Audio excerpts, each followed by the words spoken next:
One of these men is a highly respected New York attorney, Lucas A. Ferrara. The other is a self-proclaimed man of the people, known as Mert Roberts. Their aim is to discuss the hottest issues impacting our city, state, and nation. Fasten your seatbelts. Shake It Off with Mert and Lucas, live, starts now on AM 970. The Answer. Ladies and gentlemen, may I have your attention, please, as we go through the following safety instructions. As we leave the gate, please make sure that your seatbelt is fastened. To fasten, insert the metal tip into the buckle and pull the strap to tighten. To release the belt, just lift the top of the buckle. Are you buckled in? Are your seatbelts securely fastened, ladies and gentlemen? Trust me, there's a theme here, my friends. But before we get to it, and before we talk about how wokeism is invading our nation's airlines, let me welcome you to Shake It Off with Mert and Lucas live. This is Lucas Ferrara, and it's great to have you along with us on this 2-hour journey, or should I say, flight. Since this is only show number 5, we'd like to remind you of a few things, a few safety announcements, so to speak, before we continue. Our format consists of talk and interviews, and in the process we'll be speaking about what's in our hearts and what's on our minds. So please be forewarned, our show is not for the faint of heart. With that noted, we have some special guests appearing on our program today. We're really excited that Hogan Gidley and Heidi Byerly, that's Beierle, she pronounces it Byerly, will be offering a mix of politics and adventure.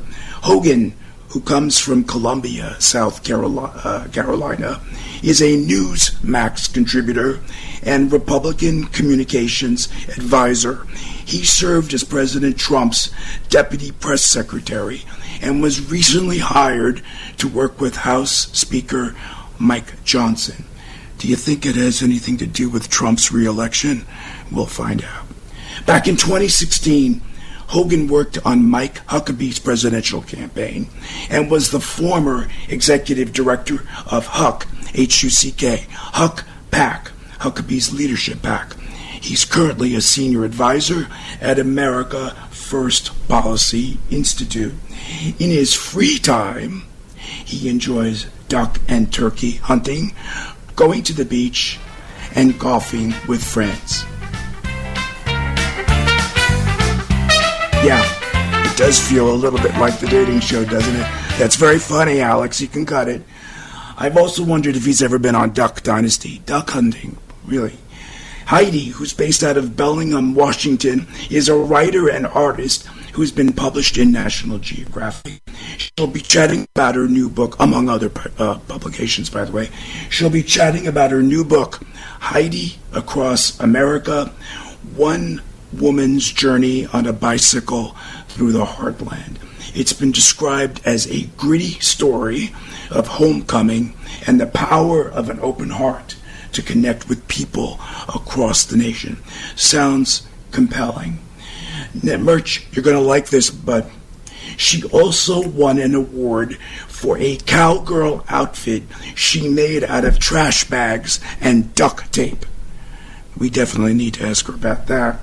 Now, in a few minutes, you're going to be hearing from my co-host, the esteemed Mert Roberts, and my dear new friend, Alex Garrett, who's in the control room, engineering and producing tonight's show.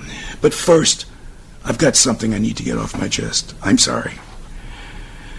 Earlier this week, it was announced that as part of its social justice awakening, Delta Airlines is getting rid of the phrase, ladies and gentlemen, from its public announcements, because it believes that phrase isn't inclusive enough. Of course, that now tells you why we started the show off with that announcement.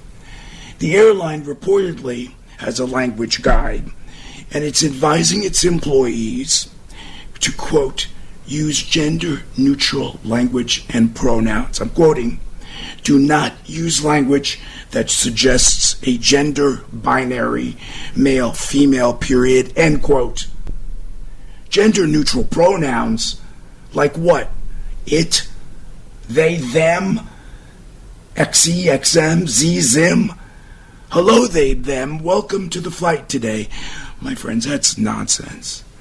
A Delta rep recently said, Delta encourages our people to use language that is inclusive of everyone, as our global customer base includes a broad range of diversity in cultural backgrounds, identity, and experiences. Oh, come on. The Chief Diversity, Equity, Inclusion, and Social Impact Officer, you try saying that 25 times, Kira Lynn Johnson, in my opinion, has gone a bit too far. And it strikes me as pandering and virtue signaling. Now, according to the latest stats, out of a population of some 345 million people in the United States, some 0.34, that's 0.34% identify as non-binary. That's 1/3 of 1%. Now, that's 1.2 million people that identify as non-binary. That, of course, is significant. But most of them, my friends, are under 29 years of age. Many of them are kids who will eventually grow out of this identity phase nonsense. Why cater to that? Why are we drastically shifting societal norms to cater to 1/3 of 1%, to a bunch of people who are thrusting their self-made or grossly exaggerated identity issues onto us? 1/3 of 1% dictate how the rest of us should speak? And to make matters worse, Delta went out of its way to note they were, quote, reimagining and redefining their talent strategy, end quote, with a focus on, quote, representation. So, my friends, that means they're picking people to work at the airline based on discriminatory criteria like race, color, creed, sexual orientation, and all that other good stuff without primary regard to qualifications. Or they're sublimating those qualifications to allow these other criteria like race or sexual orientation to be the guiding principle. Sorry, that's just a colorful way of saying we're going to discriminate and we should be applauded for doing so. No. Shame on you, Delta. Shame on you for reimagining discrimination and for reimagining our world. Mert, what do you think? Well, I have a lot of thoughts about what you just said, but I'd like to invite Alex to give his comments before I launch into my response, because you said a lot, so I'm going to collect myself. Alex, can you get in here and tell us what you think about what he just said? Good evening, Mert. Good evening, Lucas. Lucas, is an interesting conversation because I think personally Delta should be worried about passenger safety.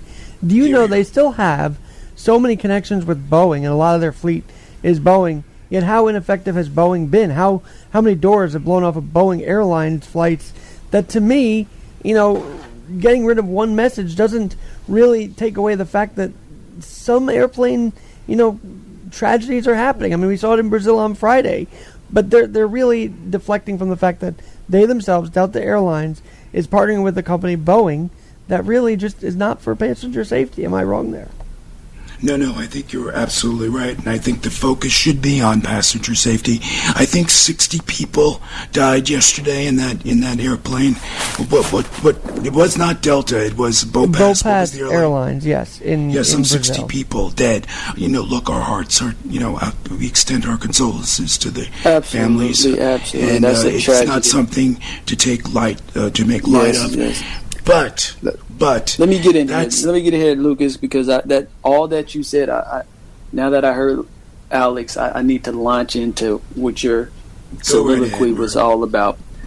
Well, I disagree with it, but I don't. I get your sentiment, because basically what you're saying without saying it out loud is there is now an attack on qualified white Americans. This is where this outcry is coming from, because this DEI terminology that everybody likes to use, it comes from a good place. It comes from a place of minorities in this country being discriminated against. That's horrible. Nobody should be discriminated against. So in order to combat that, because this country is almost 70% white, the numbers might be going down, but 70 to 60% of this country is white. In order to combat some of these discriminations that were launched against minorities, you have to give opportunities to minorities. So sometimes a qualified white person, and I'm sorry to say it, is going to lose out on an opportunity. That's just the way it is.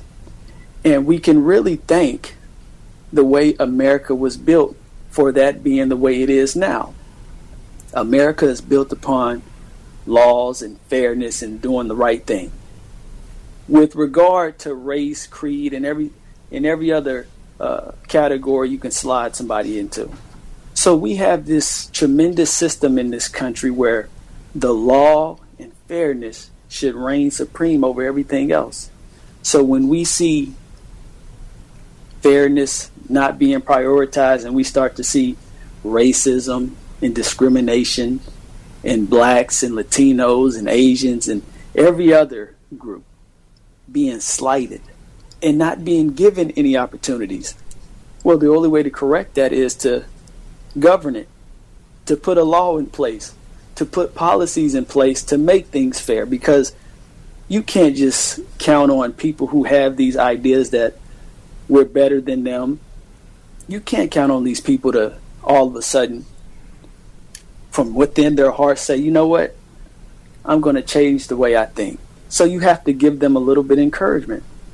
You say, all right, Delta, if you make it easier for black pilots to become a pilot, for instance, because a lot of people have been talking about that, black pilots. If you do this, we might give you a tax break, or we might give you some incentives to make sure that you do that, because we need more diversity when it comes to pilots. We're going to make sure these pilots are qualified and they're ready. But they're going to get an opportunity they probably wouldn't have gotten, because everybody really wants to see an old white guy flying their plane. I'm just going to say it. Everybody wants to see that because they've never seen a black woman flying their plane, or they've rarely seen it, or they've never seen. Go ahead. I think it's not just white men or white people that are being impacted by this DEI. It's also all races, because depending on that criteria, black people or people of color are being passed over. Okay, so it's not that simple, because they have to meet a certain formula or a certain percentage. So they have to have the people who identify a certain way. So a black person's going to lose that slot just as much as a white person. It's not that simplistic. My view, however, is that these jobs, particularly certain jobs like Secret Service, where we've seen some craziness, including some new reports that came out just yesterday, which we could talk about in a few minutes, where you put this other stuff, this feel-good stuff. Let's hire a person that's transgender over someone that may have more qualifications. I think if you're going to just pick them because they're transgender, that's a dangerous thing.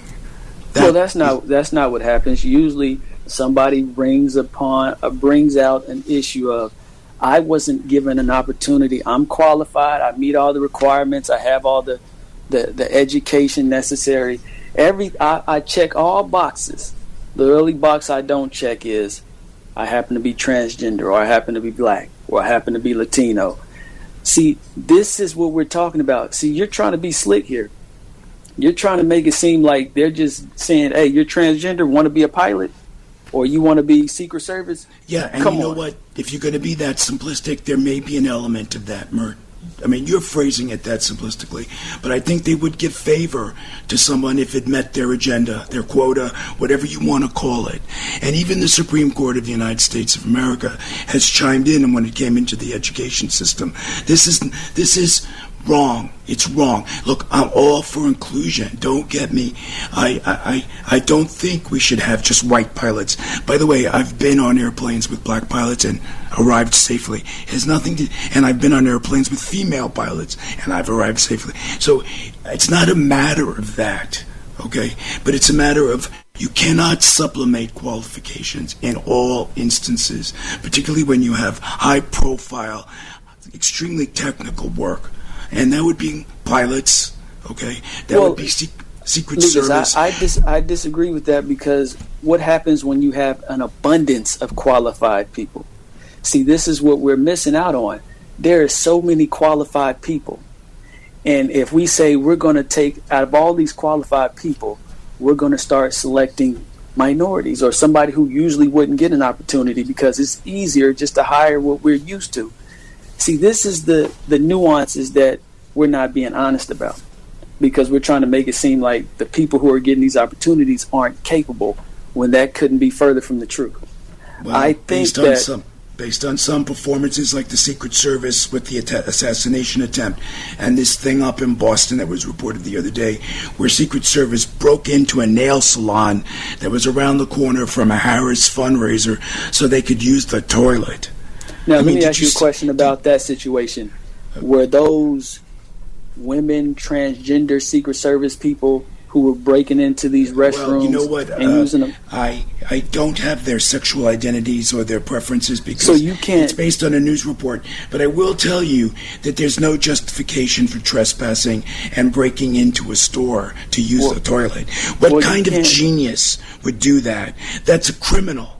Well, okay? Lucas, Something is wrong. Something is wrong. Okay. That's a different. And one other point I want to make. Okay, Mert. Before we go to the break, a friend of mine, as you know, it rained 3 days in New York this week. Okay, and she happened to be on Delta, and her flight out of LaGuardia was canceled. Okay. She tried to contact customer service. She had to use the chat. You know, now everything's with chat on the mobile app. So she sent me a picture. So when she inquired about the cancellation and rebooking, she got the following response. Ready? There are 77 guests in front of you, and your expected wait time is 559 minutes. 559 minutes. Lucas, that's like 9.5 hours, Mert. You're a master at spinning things, because I like how you I'll tell you what. Instead of worrying about DEI and pronouns, why don't you worry about customer service and answering you the ease telephone right past it. You're skilled hours. at this. I give you credit. You're skilled at getting past stuff you don't want to address, because I was trying to ask you a simple question. You blew right past it. I'll give you credit. You're slick. I give you credit for that, because I wanted you to address. You were talking about DEI, and you switched it to trespassing. What does DEI have to do with trespassing? I think there are problems with DEI. What does that have to do with trespassing, though? That has nothing to do with trespassing. What geniuses, what officers, law officers, would break the law? That doesn't make sense to me, Mert. You're assuming that these people are a certain demographic or a certain DEI hire. Demographic. These could have been typical person you hire for these positions. I'm just saying this is not the Secret Service I know, so DEI is not working. And you don't know that these were what you was working properly. Let me ask you a question. What does a DEI Secret Service agent look like? What is that? I don't know. I don't know. So you can't say these were DEI hires. That's what I'm saying. You got to be careful. Crime does not. If you look at the video in the Trump assassination, there were a few. That's different than this trespassing situation. Well, this trespassing has a video also, and to be honest with you, I have not looked at the video. I've just heard media reports. But in any event, wow.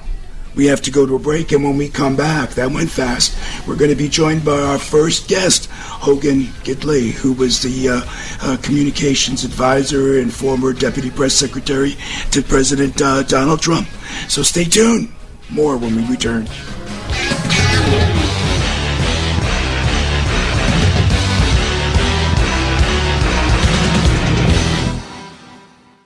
Over the last 30 years, Newman Ferrara, a New York City law firm, has evolved into a national practice focused on real estate, commercial, litigation, civil rights, class actions, and other complex litigation, representing many of the city's largest property owners, managing agents, and thousands of tenants. Newman Ferrara handles some of the nation's most significant class actions and civil rights matters. Newman Ferrara at 1250 Broadway in New York City. Go online to newmanferrara.com.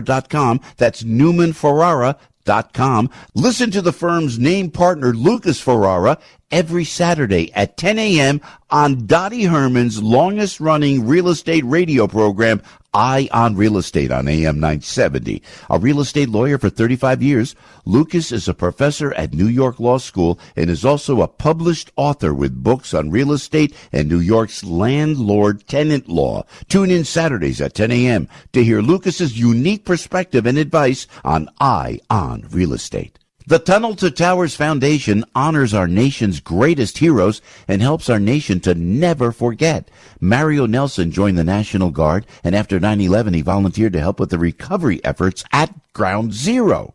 Motivated by his 9/11 experience, he enlisted in the United States Army. Sergeant Mario Nelson later deployed to Iraq. Just 2 months shy of coming home, he was killed in action at the age of 26. Thanks to the support of friends like you, the Tunnel to Towers Foundation delivered a mortgage-free home to Mario's wife and daughter. Do good in honor of heroes like Mario, heroes who put their lives on the line for our country, our communities, and the freedoms we all enjoy. Donate $11 a month, please, to Tunnel to Towers at T2T.org. It's T, the number 2, then T.org. War has played a key role in the history of the United States, from the nation's founding right down to the present. Wars made the United States independent, kept it together, increased its size, and established it as a global superpower. Hi, I'm James Early, host of the Key Battles of American History podcast. In each episode, I discuss American history through the lens of the most important battles of America's wars. To start listening now, go to ParthenonPodcast.com or search Key Battles of American History on your favorite podcasting platform. Dennis Prager here. Join me on an unforgettable cruise to the Caribbean this November. We'll cruise to the vibrant islands of Half Moon Cay, Curacao, Bonaire, Turks and Caicos, and much more. We'll be joined by special guest Sean McDowell, and we'll both be sharing insights into current events in a way I hope energizes and challenges you. Secure your spot before space runs out by calling 855-565-5519 or book online at PragerCruise.com. We can tell you about the incredible success we bring to local businesses, but it's better when it comes directly from our satisfied clients. Here's just one example. After searching for a new vendor to handle my search marketing campaign, I contacted Salem Surround after seeing the great work they did for another restoration company in the different market. Their team of experts recommended a mix of multiple tactics designed to get my business the most quality leads at the lowest cost, making my marketing budget stretch further. In our first year partnering with Salem Surround, we recorded our best year to date, and I've told many people how blessed I was to find them. The representative answered the phone every time I called and quickly addressed any questions or concerns I had. Let Salem Surround give you an absolutely free audit of your current marketing and show you what your competition is doing. Then, we come up with a personalized plan that's perfect for your needs. Google Salem Surround New York and let our marketing experts help you achieve real success. Remember to Google Salem Surround New York today. AM 970, The Answer.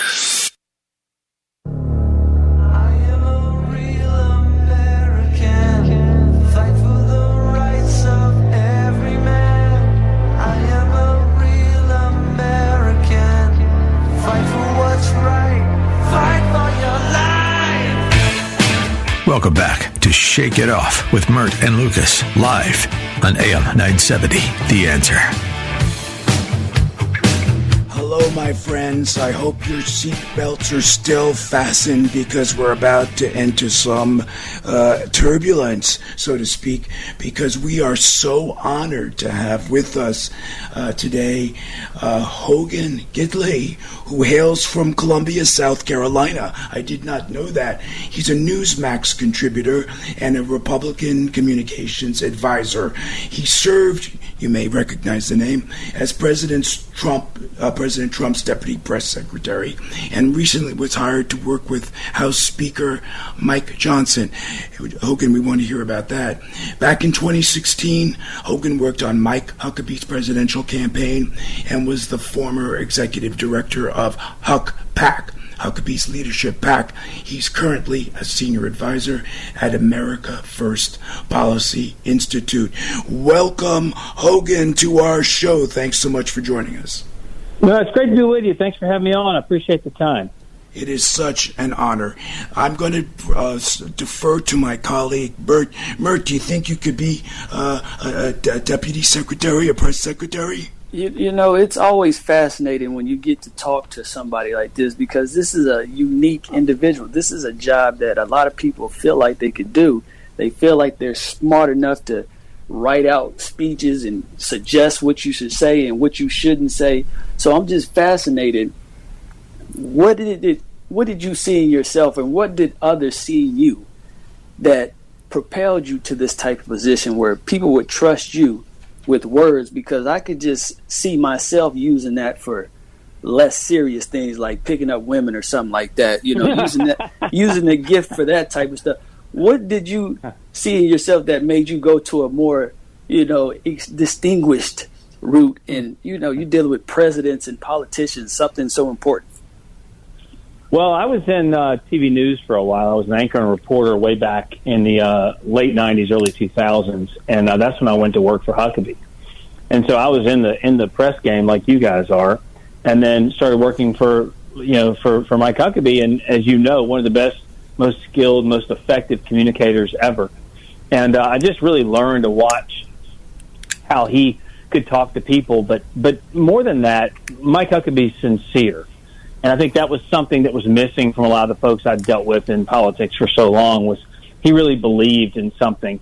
Obviously a Christian man, but he loved people, and he loved trying to do what was right to make their lives better. And so having worked for him and people like Rick Santorum and Elizabeth Dole and now obviously Donald Trump in the past too, you get to see a lot of folks at that level really who are doing this simply because they want to improve somebody's life. And I've been blessed enough to work for folks in the field that that really do want to have the policies in place that make your lives better, regardless of race, religion, color, or creed. And so coming up on the side of doing television news and some radio and things like that, you learn how important and specific words need to be. And so if I can offer any help to any client I have or any politician to articulate in a better way, I mean, just think of it like this, and I'll close with this kind of long answer, but America First policies, a closed southern border, low crime,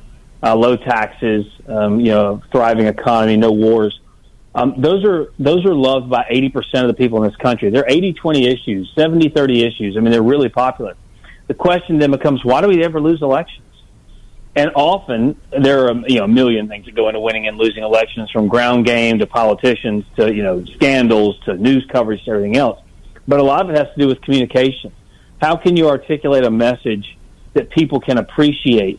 They're already with you in a lot of ways because they support those policies, but how can you talk about them in a way that bring even more people to your side? That's really kind of the goal of what I try to accomplish. And having done this now for, I guess, 25 years, it's just kind of fascinating that we're still on our side having trouble giving the right message to the right people to win elections. And I'm part of it. I'm not saying I have the solutions. I'm just saying it's tough sometimes because you don't always know what the people want to hear. Hey, Hogan, let's make some news tonight. What's your opinion about Jean-Pierre? Her performance, her articulation of the issues? I used to be on panels with Karine Jean-Pierre a long time ago. This is probably 10 years ago, and having watched her here, I got to be honest. Everyone always wants to blame the press people. They're always like, it's the press people's fault. And I kind of laugh and say, you always blame us. We're not out there, but somehow it's our fault. I can tell you, though, she's made some serious missteps. Now, in fairness to her, and I'm even going to defend her on your show here, in the Trump administration, we had victory after victory, win after win. Now, the press didn't cover it that way, but we had a lot to work with. She's got nothing. They failed at everything. I mean, other than their success on the border, which was to leave it wide open. That's what they wanted to do, and that's what they did. So it's successful, I guess, but it's hurt the people. I mean, crime is up. Obviously, you can't afford gas and groceries, and so those are all Joe Biden's policies, and she has really nothing to work with up there. So it's tough to try and spin things. It's tough to communicate things when your boss is such a failure. Well, that's very admirable of you, Hogan. But I don't know. Why did Speaker Mike Johnson... Well, let me ask you this. Before we get to the Mike Johnson issue, this is what I wanted to ask you.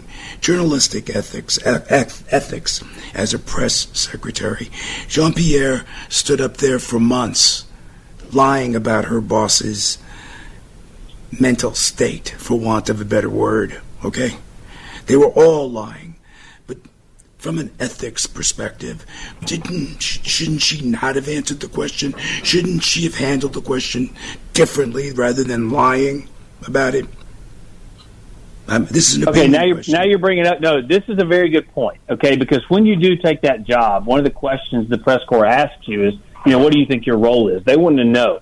Is it to lie to us? Is it that... And the point is, you're supposed to articulate the president's message on behalf of the president for the American people. And oftentimes, this administration has lied on many occasions. I mean, saying the southern border was closed. We know it isn't. Saying that, Joe Biden behind the scenes is really a triathlete.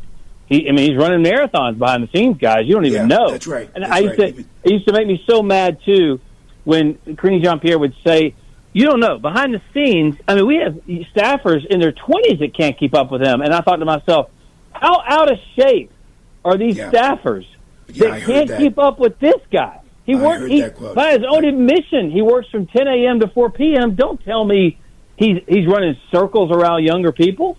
He can't run a circle by himself. But it's okay to lie, my friend. No. That's where I was going. It is not okay to lie, and she has absolutely destroyed her credibility up there, no question about it. That happened. Yeah, that happened. I was trying to point out the fact, though, that they got nothing to work with, but at the same time, it's not helped by someone who goes up there and continues to tell half-truths or just out-and-out lies, especially about her own boss's health and his abilities. So, and that wasn't just her. That's the mainstream media. That's the cabinet. That's the vice president. That's everybody else who kind of worked together to keep Joe Biden's condition a secret. We all knew it. We all saw it, and that's what happened in that debate. Because then the press were exposed. See, they got caught with their hand in the cookie jar, and that's the real problem here. What kind of risk would she be taking if she were to go against her party per se? What kind of risk do you think she would be taking if she said, you know what? They're telling me, or everybody's suggesting or implying that I should say one thing, but you know what? I'm going to come out here and tell everybody, Joe Biden, he's not fit to be. If she were to do that, what kind of risk would she be taking? Because I think it's a self-preservation thing where you might want to say something, but it's not in your best interest professionally to do so.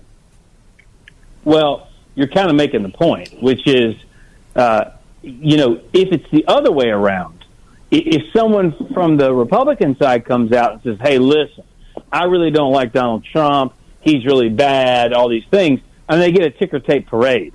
They roll out the red carpet for these folks, right? They become the toast of the town suddenly, okay?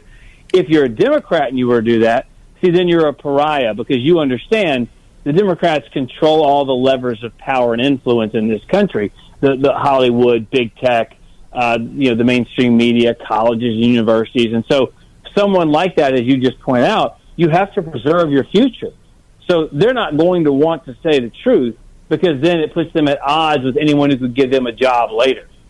That's a real problem. And Hogan, we're going to continue this discussion, but we have a commercial break coming up, unfortunately. So I'm going to ask you about Jean-Pierre when we come back, because I think she didn't have to lie. She could have not answered the question. That's the easiest answer, but I'd like your take on it. We'll be back with Hogan Gidley right after this commercial break. Stay tuned. Over the last 30 years, Newman Ferrara, a New York City law firm, has evolved into a national practice focused on real estate, commercial, litigation, civil rights, class actions, and other complex litigation, representing many of the city's largest property owners, managing agents, and thousands of tenants. Newman Ferrara handles some of the nation's most significant class actions and civil rights matters. Newman Ferrara at 1250 Broadway in New York City. Go online to newmanferrara.com. That's newmanferrara.com. Listen to the firm's name partner, Lucas Ferrara, every Saturday at 10 a.m. on Dottie Herman's longest-running real estate radio program, Eye on Real Estate, on AM 970. A real estate lawyer for 35 years, Lucas is a professor at New York Law School and is also a published author with books on real estate and New York's landlord-tenant law. Tune in Saturdays at 10 a.m. to hear Lucas's unique perspective and advice on Eye on Real Estate. I get to speak with so many people thanks to this radio show, and I got to tell you, people are getting really frustrated with car dealers in the process of buying a car. And I get it, as it can be brutal with all the games, the back and forth, the haggling. Well, if you're tired of all of that, and if you're tired of dealing with dummies every time you're in the market for a vehicle, do I have a solution for you? The guys over at Route 22 Toyota in Hillside, New Jersey have it all figured out. Alex Cancella and his team are real people. They don't waste your time. They have the entire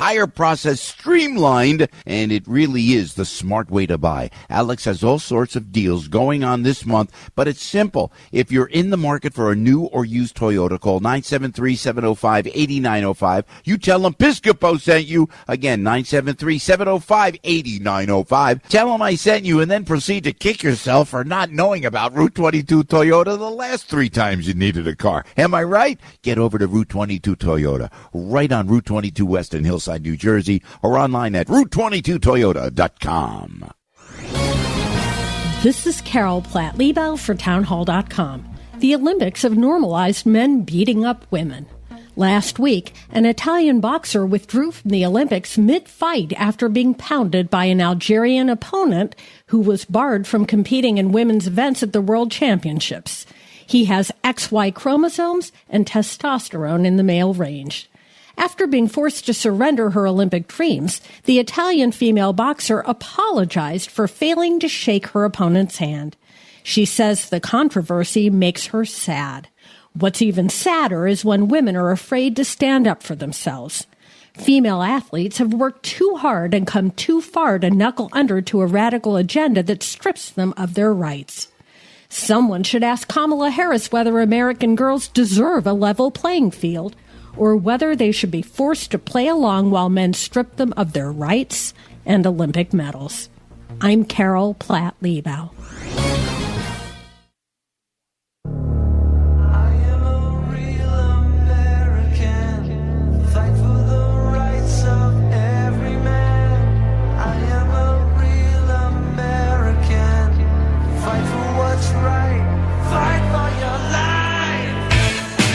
Welcome back to Shake It Off with Mert and Lucas, live on AM 970, The Answer.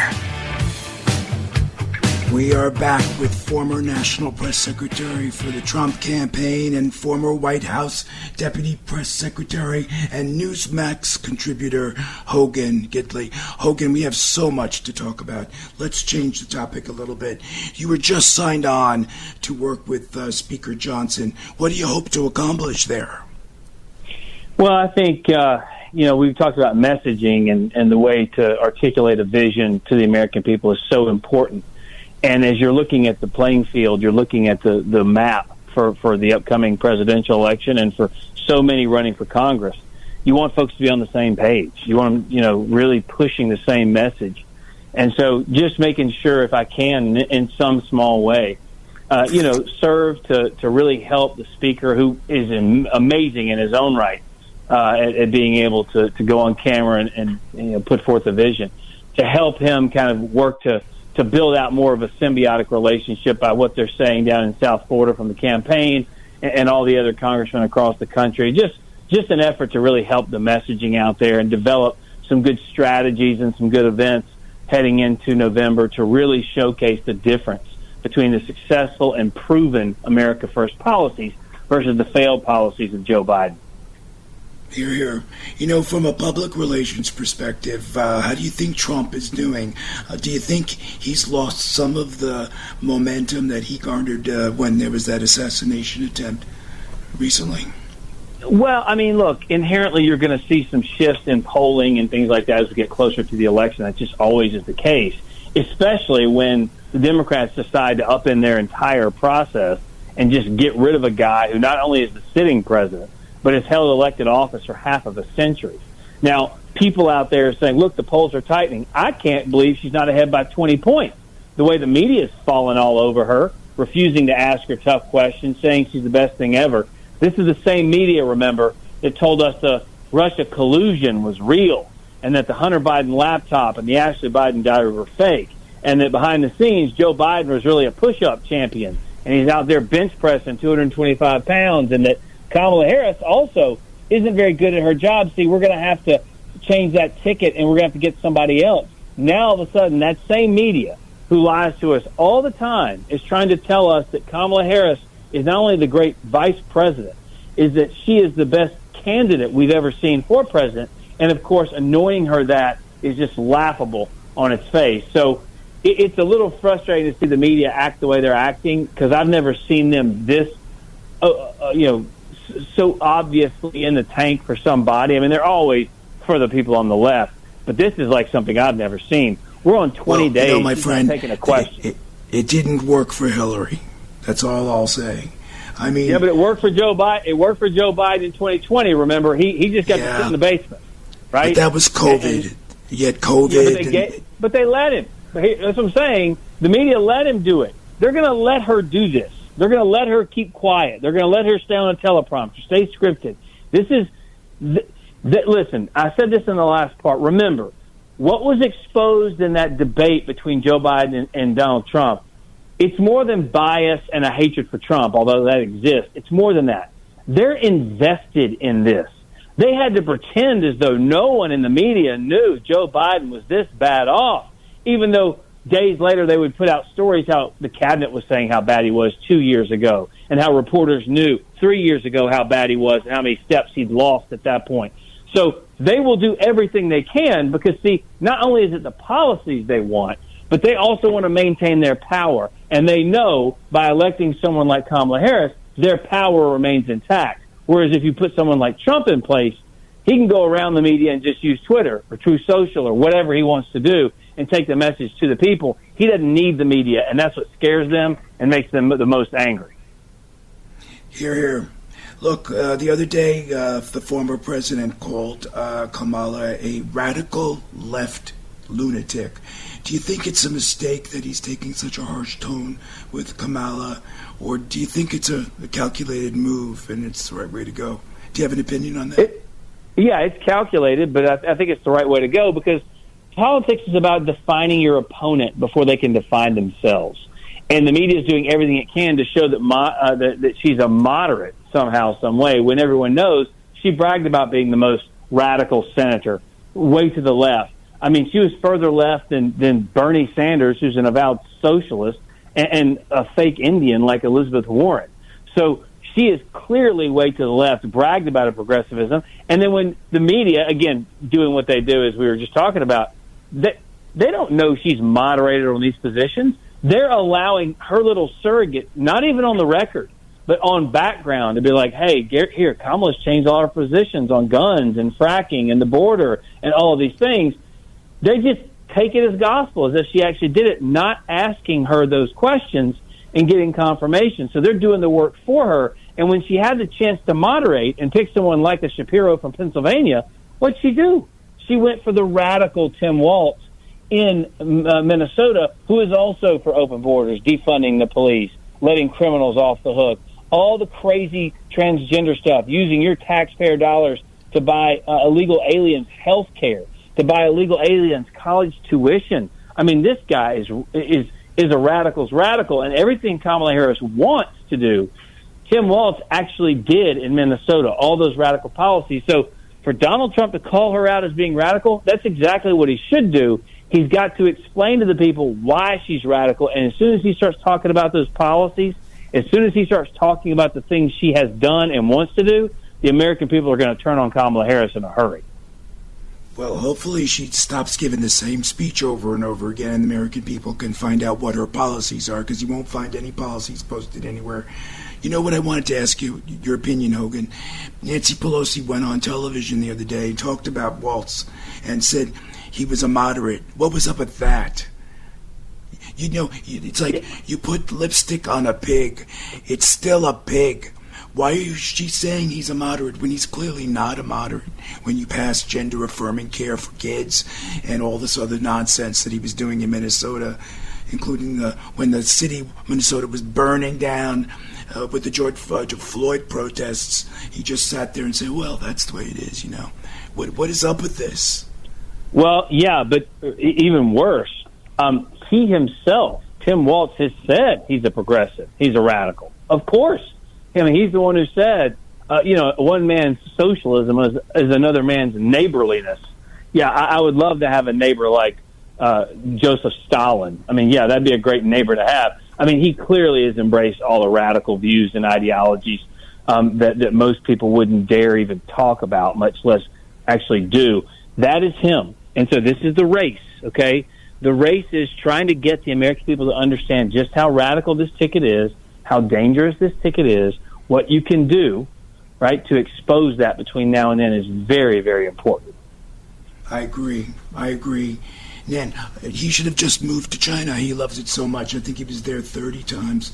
And also, on top of all of that, Hogan, he has these, he's made these representations about his military service that have proven not to be accurate. So what do you think is his biggest problem this waltz for the Harris campaign has? Because he's damaged, in my view. He's damaged. He is, and I think something you touched on is important. I mean, him lying about his military record is a serious problem. I think the American people really sour on things like that. But also, I mean, he lied about, I think when he got a DUI, he lied to the cop and said he was a deaf person. So, I mean, he really has no moral compass whatsoever, it seems. But also, it comes back to the policies, because the American people don't care. I mean, they may not like he lied to a cop trying to get out of a DUI, sure, but what they really don't like are the policies that impact their lives. And the fact that they're on the wrong side of all these things, polling shows it, regardless of the issue, that we are on the right side and that they are on the wrong side of this. And Kamala Harris is at the top of the ticket. So Waltz is a problem, because you don't want to have your the top of the ticket answering questions about about the vice president. So you want to do no harm pick. This guy clearly isn't that, and there was a real condensed timeline, as you guys know too. So that means, of course, that when it's this close in the timeline, you may have missed some things when they were trying to vet it. But the fact remains, the guy's no good. He's a real problem.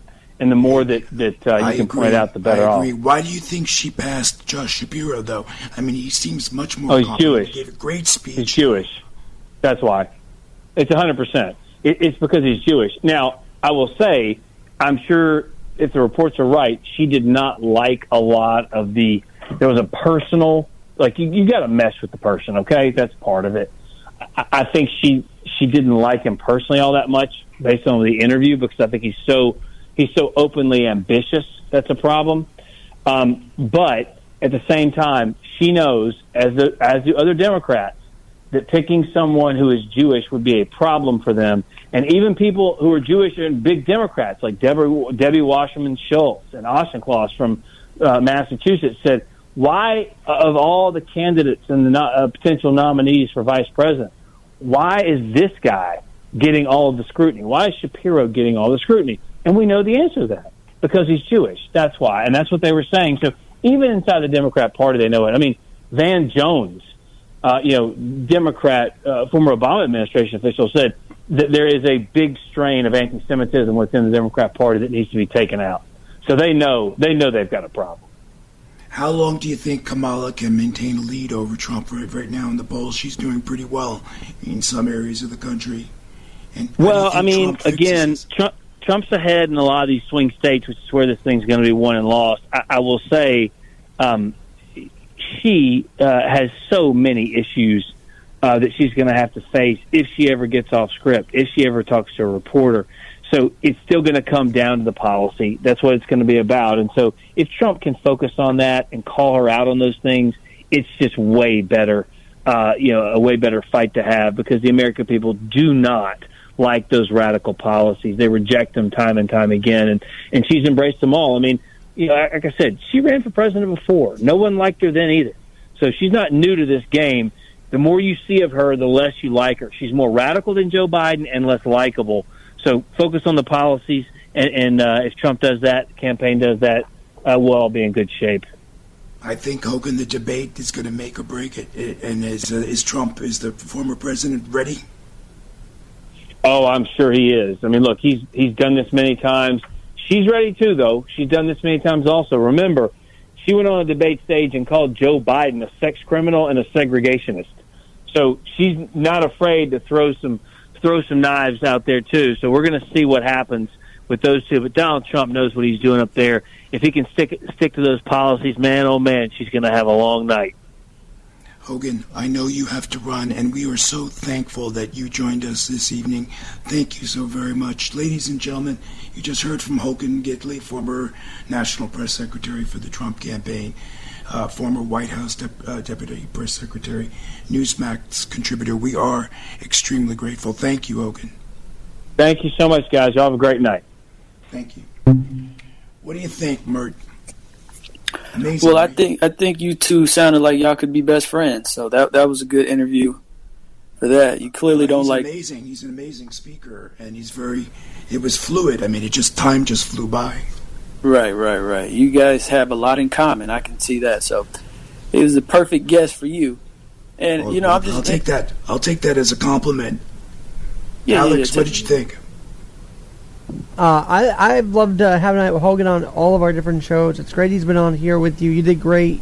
And real quick on Tim Walz, everybody is complaining in Minnesota how badly he treated them in his state. Have you been noticing the reports coming out of there saying one thing after another, how he really, did not do well by a lot of people during the pandemic and actually forced businesses to close up there? Yeah, I didn't appreciate the report that he invited people to call tell on their neighbors if they were violating COVID policies. Really bad form, neighbor against neighbor. That's almost communist. Right? If there's a fear that this pandemic is going to cause mass chaos, which a lot of people believe, you might not believe it, but a lot of people believe that, then I think sometimes that could be justified to point out people who are deliberately forsaking public advisory and spread and intentionally being lackadaisical in their efforts to prevent this virus from spreading. If you notice somebody doing that, I think the government, if they deem it a true emergency, should have the latitude to be able to do that. Wow, and you just have I'm to. Surprised, Mert. I'm surprised. So you wouldn't mind if your neighbor was spying on you and reporting everything you did wrong to the government, and you're absolutely okay with that? Because that's what it was. It's just a form of spying to fit a particular agenda. It's not good form. It's not right. It's not American. It's just wrong. It's communist. Well, we have a bunch of spy organizations. I mean, how many neighborhood watch groups do we have? We have a lot of stuff like that that are just disguised. They're just disguised differently, but we already have a lot of snitching type of programs out there. We just dress it up. Trust me, I'm from the inner city. I know the downfalls and the pitfalls of having snitches around. Okay, I'm not too much of a fan of snitching. What's the expression, Mert? Stitches end up in stitches. Snitches end up in stitches? You know what it is. Come on, you know what it is. Snitches get stitches. You know what that phrase is. There you go. And that's what you get, okay? Mind your own business. Okay, you're not a police officer. You don't arrest people. Just weirdness. You know what? And then at the campaign trail, he's saying, "Leave everyone alone. Let people be. Let them be who they are, except when it's not consistent with your agenda." Come on, that's if you're coughing on people, you need to be in a mental institution or something like that. Coughing on me. I'm going to cough on you right now. Ladies and gentlemen, we have to take a quick break. We'll be back after these messages. Please support our sponsors. They help us stay on the air. Chat in a bit.